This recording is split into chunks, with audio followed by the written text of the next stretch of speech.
Wandering আমি কোথায় আছি আর এটা কার বিয়ে? বিকজ সত্যি বলতে এটা একদম রয়্যাল গ্র্যান্ড ম্যারেজ সেরিমনির মতো ফিল হচ্ছিল।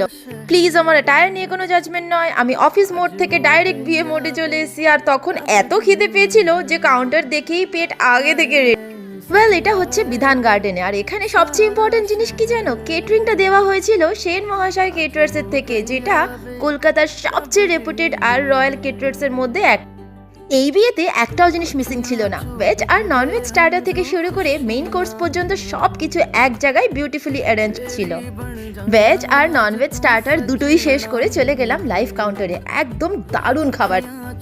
আর এই উইন্টারে গরম চা কে না ভালোবাসে। এক কাপ চা নিয়ে তারপর আমি চলে গেলাম মেইন কোর্স সেকশনে।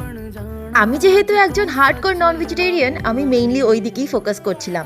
শুরুতেই নিয়ে নিলাম নান, ডাল, ফিশ ফ্রাই, কোফতা। এটা শেষ করার পরে চলে গেছিলাম রাইস সেকশনে, যেখান থেকে আমি নিলাম পোলাও, চিকেন কষা আর মাটন।